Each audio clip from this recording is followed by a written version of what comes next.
Visiones y revelaciones completas de Ana Catalina Emmerich. Según las anotaciones de Clemente Brentano, Bernardo Overberg y Guillermo Wessner.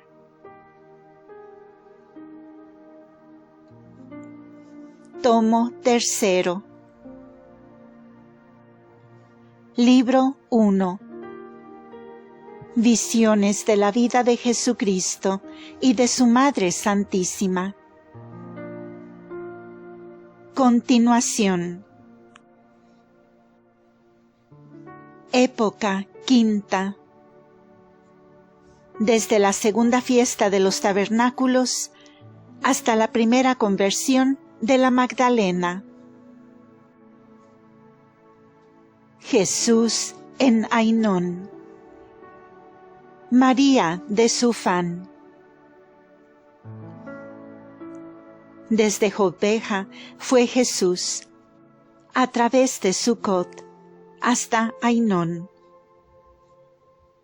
El camino desde Sucot era como de 1 hora por una hermosa comarca, animada por el paso de las caravanas que iban al bautismo de Sucot. Todo estaba lleno de largas hileras de chozas de palmas y plantas, en las cuales estaban las gentes ocupadas en arreglos, porque con la conclusión del sábado comenzaban ya las fiestas de los tabernáculos. Jesús enseñaba en diversos lugares de este camino. Delante de Ainón había una hermosa tienda de campaña preparada por María de Sufán, para hacer un honroso recibimiento a Jesús. Estaban allí presentes los principales de la ciudad, los sacerdotes y María de Sufán con sus hijos y sus amigas.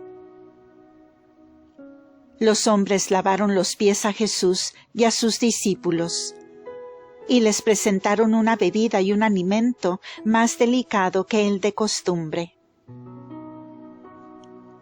Los hijos de la Sufanitis estaban con los otros ocupados en servir a Jesús, y las mujeres se echaron, velados sus rostros, delante de Jesús. Él saludó a todos cariñosamente y los bendijo. María lloraba, siempre llena de contento y de agradecimiento, e invitó a Jesús a entrar en su casa. Cuando Jesús entró en la ciudad, los hijos de la Sufanitis, 2 niñas y un niño, con otros niños, llevaban grandes cintas, atando hermosas flores, y procediendo unos delante de otros en fila, y algunos junto a Jesús. Este entró en el patio de la casa de María, con otros discípulos, y se detuvo debajo de una enramada. María se echó de nuevo a sus pies, llena de agradecimiento, y con lágrimas de alegría, y lo mismo hicieron sus hijos, a los cuales Jesús besó amablemente. Contó María que Dina, la samaritana, había estado allí, y que el hombre con el cual había vivido hasta entonces se había bautizado. La Sufanitis conocía a este hombre, pues su marido había vivido en Damasco con sus 3 hijos legítimos. Habían hablado mucho de Jesús y alabado su bondad. Estaba llena de contento y enseñó a Jesús muchas preciosas vestiduras sacerdotales y una mitra muy costosa que había hecho para el templo. Era muy diestra en estos trabajos y era rica y de muchos bienes que empleaba en estas obras. Jesús se mostró lleno de bondad con ella y le habló de su marido, de que convenía volviera a él, porque allí podría hacer mucho bien y que a sus hijos ilegítimos procurase colocarlos bien en alguna parte conveniente. Le dijo enviase primero un mensaje a su marido, llamándolo. Desde aquí Jesús se dirigió al lugar de los bautismos, y desde una cátedra enseñó a los oyentes. Habían llegado a esta fiesta del sábado Lázaro, José de Arimatea, Verónica, los hijos de Simeón y otros discípulos de Jerusalén. Estaban también Andrés, Juan y otros discípulos de Juan. Santiago el menor no estaba. El Bautista había enviado mensajeros a Jesús diciéndole que fuera a Jerusalén y dijera claramente a todo el mundo quién era él. El Bautista está como impaciente y angustiado de no poder él mismo decir a todo el mundo quién es Jesús. Tal es su ansia de hacer conocer al Mesías. Cuando comenzó el sábado, enseñó Jesús en la sinagoga acerca de la creación del mundo, de las aguas, del primer pecado y claramente del Mesías. Y sobre las palabras de Isaías habló admirablemente y con claridad sobre su persona y del pueblo. Después del sábado hubo una comida en una sala de festines que había ordenado y costeado María de Sufán. Toda la casa, como asimismo las mesas, estaban adornadas de plantas, flores y lámparas, y había muchos comensales, y también algunos de los que el mismo Jesús había sanado de sus enfermedades. Las mujeres tomaron parte en la comida en la sala, dividida por unos tabiques.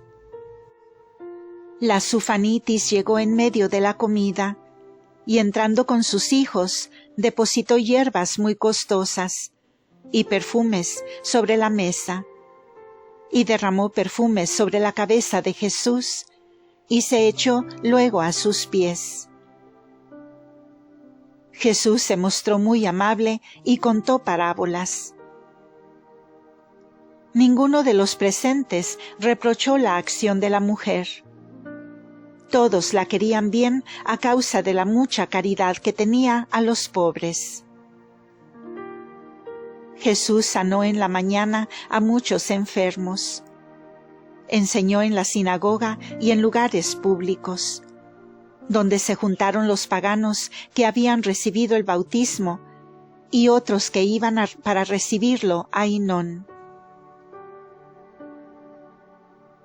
En estos lugares y con los paganos habló del hijo pródigo, de tal manera que él parecía el padre de ese hijo. Decía con fuerza y viveza, levantando los brazos: «Mirad, allí viene de vuelta. Hemos de prepararle una fiesta». Contó todo esto con tanta naturalidad que las gentes miraban a una y a otra parte, cual si esperasen ver volver al hijo pródigo. Cuando llegó al punto de la ternera que debía matarse para festejar al hijo pródigo, dijo cosas misteriosas, más o menos como estas: «Qué amor el del Padre Celestial, que para salvar al hijo perdido, entrega a su propio hijo como víctima». La enseñanza era especialmente sobre la penitencia y sobre los bautizados y los paganos que volvían como hijos pródigos. Todos los oyentes estaban llenos de alegría y de amor de unos a otros. Tuvo esta predicación mucho fruto en la fiesta de los tabernáculos, pues fueron los paganos mejor tratados y recibidos amigablemente. Cuando Jesús por la tarde caminaba con sus discípulos y mucha gente a orillas del Jordán, donde había tantas y hermosas flores y plantas y verdor, todos hablaban del Hijo pródigo y se mostraban contentos y llenos de consideración los unos para con los otros.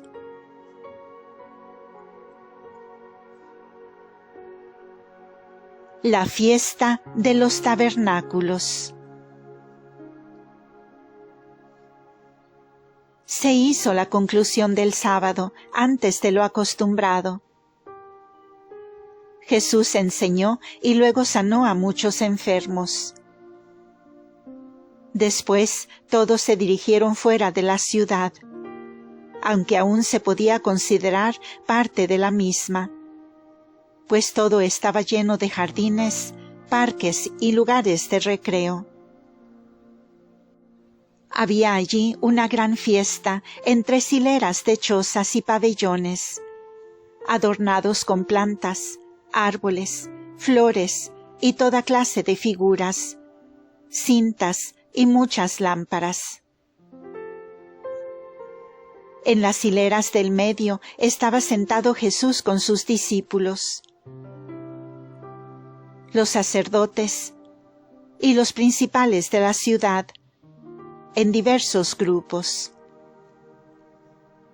En las hileras de los lados, en una estaban las mujeres y en otra los niños de la escuela, divididos entre niños y niñas, y en 3 grupos, y en cada uno de ellos sentados los maestros. Estaban allí los alumnos de toda la comarca. Cada grupo tenía sus cantores. Estos mismos alumnos, adornados con coronas y guirnaldas de flores, pasaban de mesa en mesa, tocando músicas con sus flautas, arpas, címbalos y campanillas, y cantando al son de sus instrumentos.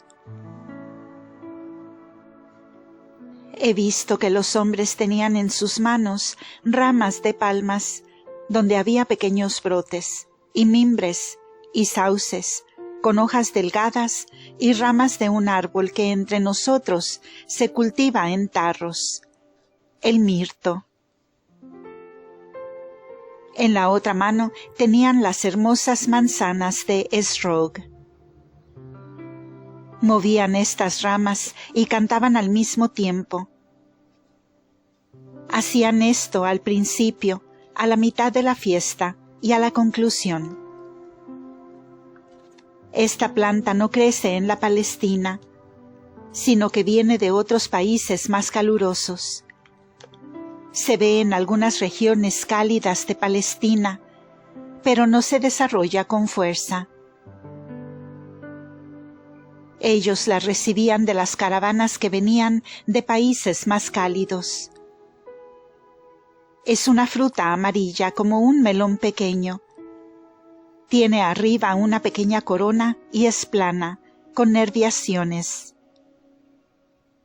En el medio, la fruta está cruzada por líneas coloradas, y dentro hay 5 pequeñas semillas juntas y apretadas, pero sin recipiente de semilla.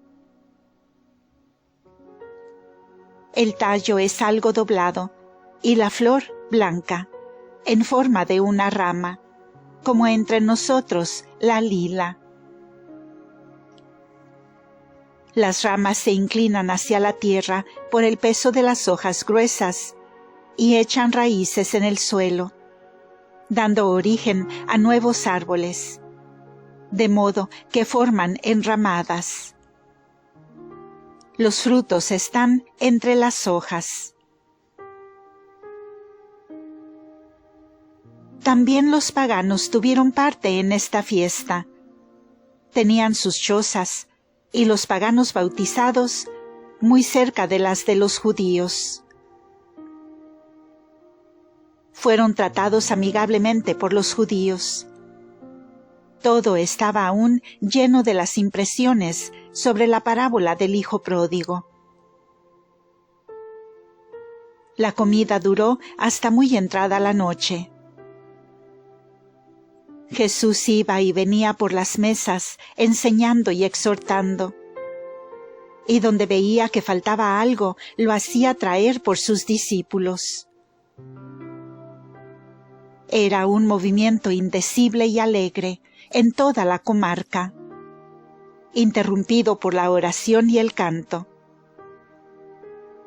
Ahora todo el contorno está ardiendo de luces, y los techos y azoteas de Ainón se ven llenos de tiendas, porque las gentes dormían sobre las azoteas. En las chozas en torno de la ciudad dormían los guardianes de estos lugares, y otras personas de servicio cuando se terminaban los festejos y se retiraban a descansar.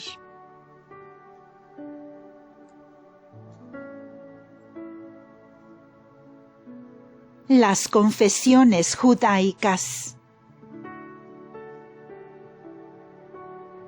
Desde Ainón fue Jesús a la vecina Sucot, acompañado por los discípulos y mucha gente. La mayor parte del camino estaba cubierto de chozas y de tiendas de campaña, porque muchos de los contornos celebraban la fiesta, y las caravanas que solían pasar por este lado ahora estaban silenciosas por tal motivo. Todo el camino parecía un lugar de esparcimiento. Había allí sitios con recipientes, bajo arboledas, donde se podía comprar cosas de comer. Jesús empleó varias horas en hacer este camino, porque en todas partes era saludado y se detenía para enseñar, de modo que recién pudo llegar al anochecer a la sinagoga de Sucot. Esta ciudad está en la orilla norte del río Jaboc, y se presenta hermosa con una linda sinagoga. Aquí se celebraba otra fiesta, además de la de los tabernáculos: la reconciliación de Esaú con Jacob. Todo el día duraron estos festejos, y había concurrido gentes de toda la comarca. En Ainón habían estado muchos alumnos huérfanos de la escuela de Abel Meola, y estos llegaron hoy también a Sucot. Era precisamente el día aniversario de la reconciliación de Jacob con Esaú, según la tradición de los judíos. La sinagoga, que era la mejor de cuantas yo había visto hasta ahora, estaba adornada con guirnaldas de flores, hojas, coronas e innumerables lámparas. Tiene 8 columnas y es muy alta. A ambos lados del edificio hay corredores que llevan a largos departamentos, donde están las habitaciones de los levitas y las aulas escolares. Una parte de la sinagoga se halla más levantada, y hacia el medio, adelante, hay una columna adornada con cajones donde se guardan los rollos de las Escrituras. Detrás hay una mesa, y por medio de una cortina corrediza se forma un lugar aparte. Hay una serie de asientos para los sacerdotes, y en el centro un lugar más levantado para el maestro. Detrás de este asiento hay un altar de incienso, sobre el cual se ve una abertura, y detrás del altar, al final del edificio, hay mesas donde se depositan las ofrendas. En el medio de la sinagoga están los hombres, según sus categorías, y a la izquierda, algo levantado, el lugar con rejas para las mujeres, mientras a la derecha están los niños de las escuelas, divididos por sexos y clases. Era hoy un día de reconciliación con Dios y con los hombres. Hubo una confesión de los pecados que se hacía en público o en privado, como cada uno quisiera. Todos desfilaban en torno del altar de los inciensos y ofrecían sus dones como perdón, recibían una penitencia y hacían votos particulares. Todo recordaba nuestra confesión de los pecados. Fin de este episodio. Continuará en el siguiente audio. Gracias por escuchar.